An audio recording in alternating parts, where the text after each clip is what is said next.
বন্ধুরা সব মিলে পিকনিক করব, কে কি দিবে সেটার লিস্ট তৈরি করা হলো। আমার বাগে পড়লো মুরগি দেওয়া। ভীষণ টেনশনে পড়ে গেলাম, আমি এখন মুরগি কই পাবো, আমার হাতেও টাকা নাই। আম্মুকে বললেও তো আর 1 টাকাও দিবে না, বন্ধুদের ফ্রিতে খাওয়ার কথা বললে তো ওরা জায়গাই দেবে না। তারপর হঠাৎ মনে পড়লো পাশের বাড়ির আন্টির মুরগির কথা, কিন্তু উনি তো ফ্রিতে দিবে না, একটা মুরগির দাম 1000 টাকা চাইবে।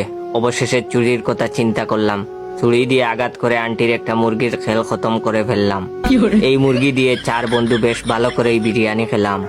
পরের দিন নামাজে যাচ্ছিলাম, তখন আন্টি আমায় ডাক দিলেন। এই জয়, আমি গাবড়ে গেলাম।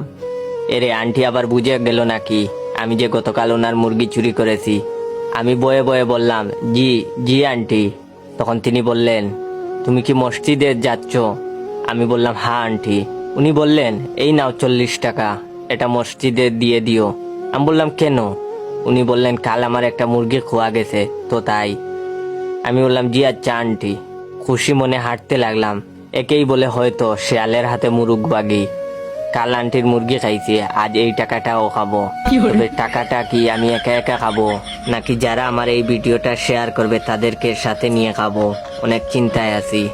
আমি ভাবতেছি যারা আমার টিকটক অ্যাকাউন্ট বাইসা বনফায়ার ইউজার নেম ইওর যে ওই অ্যাকাউন্টটাকে ফলো দিবে, আমি তাদেরকে সাথে নিয়ে 40 টাকা খাবো।